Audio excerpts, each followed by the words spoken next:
Welcome back to the 628 Dirt Rooster channel, where hobby beekeeping is a way of life. We're headed out to do our first removal of the spring of 2018. Hate to date these videos, but this is the first one of the year. I haven't seen it, but it's supposedly 15 feet up to the bottom of the floor, and so we're dragging scaffold behind us on the trailer. It's pretty windy today, so it should be fun.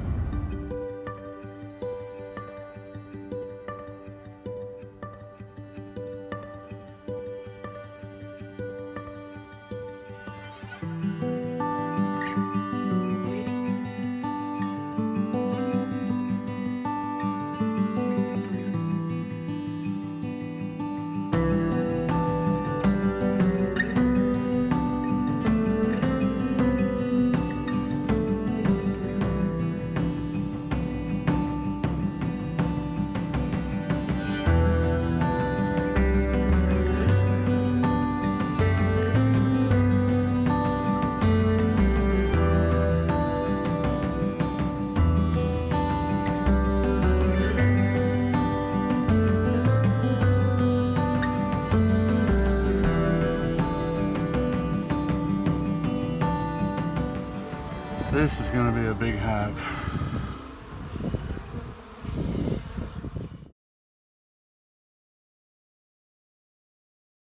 What's up, Rooster Nation? Here we go.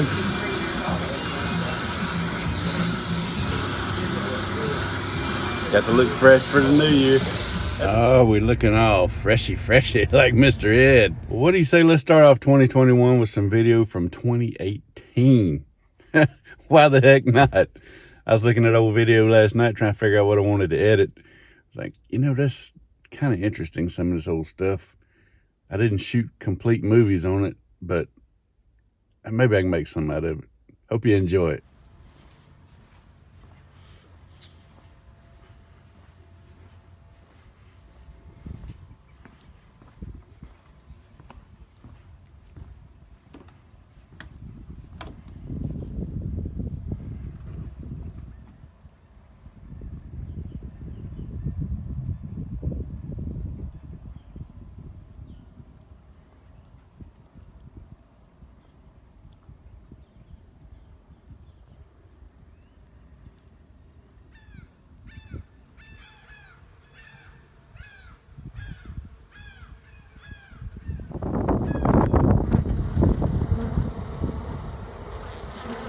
See that bee carrying trash out? That means they're digging something, building space, cleaning to make room.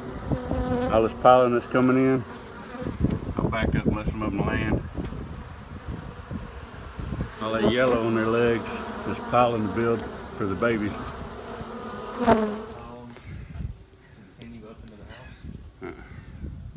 You can see the top of that one right there.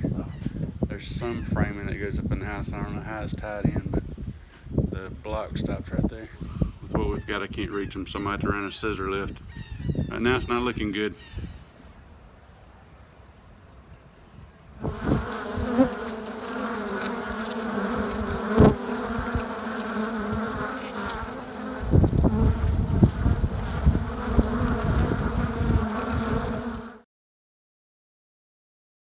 Okay, let me tell you kind of how this one played out here. We unfortunately did not get to do a hive removal on this property. This guy had bought this place about 1.5 years prior to what you're seeing here. It had bees when he got it, and he had known about it, but it had never been a big problem for him until what you see here. The activity had really picked up, and he needed them gone. Him and his wife wasn't dealing with the bees. But he wanted to do a live removal. He wanted to save the bees no matter what it took. And, if it took tearing down his sheathing, whatever it took. I said, sure, I can handle that. I'll bring scaffold. So give me an estimate about how high off the ground the house was. But he missed it by a couple of feet. And that scaffold that we have set up there is not anywhere near high enough for me to remove the sheathing and then go up in those floor trusses another 2 feet to be able to do the hive removal and then safely put that sheathing back. So couldn't do it from a ladder. The hive looked like it ran about 6 to 8 feet out from that column, and so I couldn't reach it from a ladder. So I was out of options, and I said, well, it's a scissor lift or nothing. He didn't want to come off with 300 bucks to rent a scissor lift. And I said, well, I'm out. He said, well, you said something about a trap out before. And I said, well, I hate I mentioned it because I don't think you'll get it done, but I'll talk you through it if you want to try it. So a couple weeks back and forth over the phone with him, walking him through a trap out that he never was successful with. He'd call me back and say, the bees have gotten out another spot, or they've chewed through what I put up. And I'm like, I told you that's how it was going to go. You know, your best option is to have them removed. And I think he ended up poisoning them. I never heard back from him, and he had mentioned that if he didn't get them trapped out, he was going to poison them. So I think that's what happened. But that's the end of that one, and let's go on to the next one. Gotta go check and see what my dad and Warren's doing. My dad called and said him and Warren's doing a cutout in an apartment complex. He said this is the biggest hive he's ever seen. So of course I gotta go take a look. This is over in the Edgewater Mall area, if any of you are familiar with this. I'm on Pass Road in Biloxi. Private property, no solicited and no trespass. I promise I won't solicit. I can't get him or Warren on the phone now.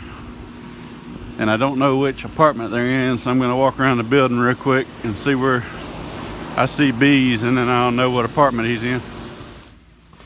Guess I didn't really have to look for. Hello?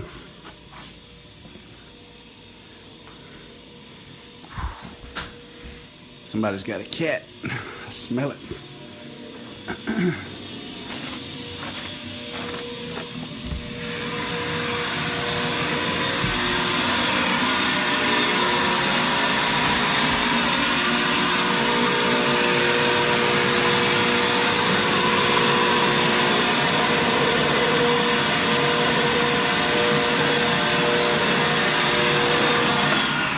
Come to help? No. No, I just came to see what y'all got into. Oh my, a mess. It was all the way up into here. It's over here. Yeah, it's back up on that side. Well, How much y'all pulled out so far? that bucket of honey and that bucket of brood. Pretty big hive? Yeah. 6 missed calls. Yeah, can't hear it over at vacuum cleaner. I started cutting it out at 8 o'clock. I brought tools and stuff over here yesterday, Okay. but he wanted to start late. It's noon now. Is it? Yeah. I think it goes all the way through this truss right there. The joist that goes out to the overhang. Uh-huh. To the next one. Well, it just goes over the overhang. You know, the faucet, Well, soffit. that's the end of it right there. Right there, yeah. Yeah.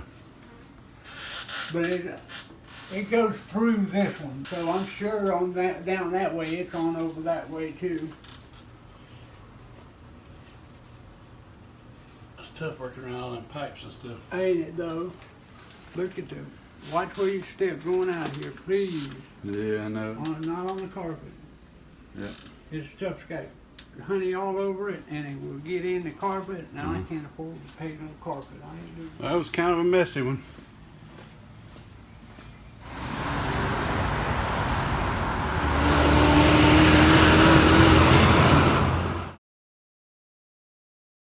Look at this big old beautiful house these bees decide to home up in.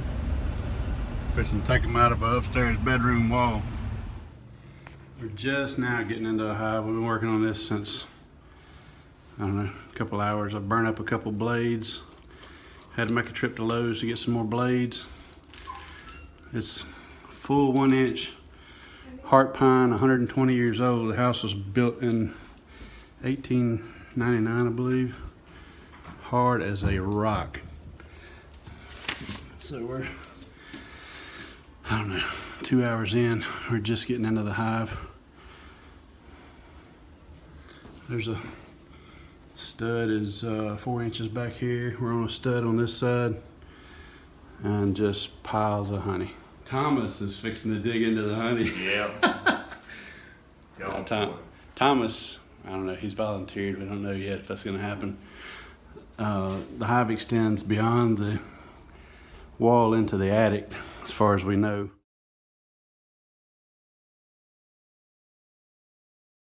2 people have confirmed that, but it's in a spot where beyond that window the ceiling goes up.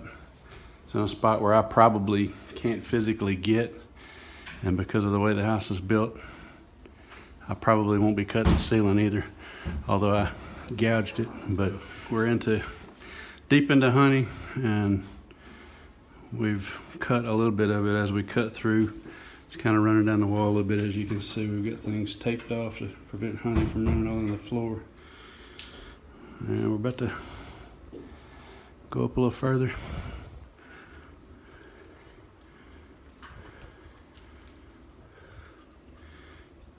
And so that's what we've got so far.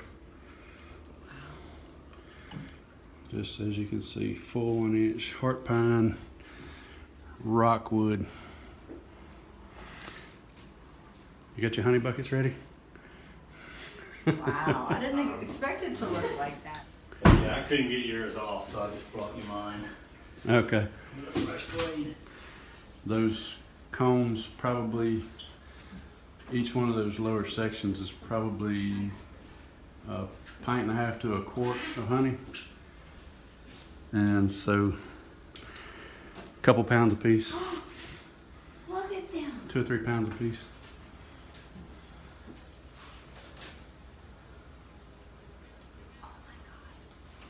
That is so cool. So we still got a lot of cutting up to do. But we're not even halfway up the. No, we're not halfway up the wall. Plus, they go 4 inches behind that cut we made. Plus, they're up into the attic. I ended up cutting that up to the ceiling that day. It was about 20 inches wide in the wall. And of course, the ceiling was as high as I could go. I came back the next day with Pete, and Pete went up in the attic and did the attic part of it. The homeowner kept all the honey. It ended up being 5 or 6 gallons. I had them crushing comb while I was pulling it out. By the time we were done, they were sick and tired of crushing comb because there was a lot of it. And that's the end of that one, and here's the aftermath the following day. It's Randy's truck this morning. He left a quart of honey in it. And his friends have foraged it. It's about a quart, maybe even close to a gallon of comb honey left from a cutout last night. And by the time I got out here at 8:30 this morning, it was gone. They had cleaned it completely out. Right now I'm just letting them clean my truck up. And I can hose my buckets out. These are bees out of my yard. The ones we vacked up last night are still in the catch box.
That's a lot of bees in there.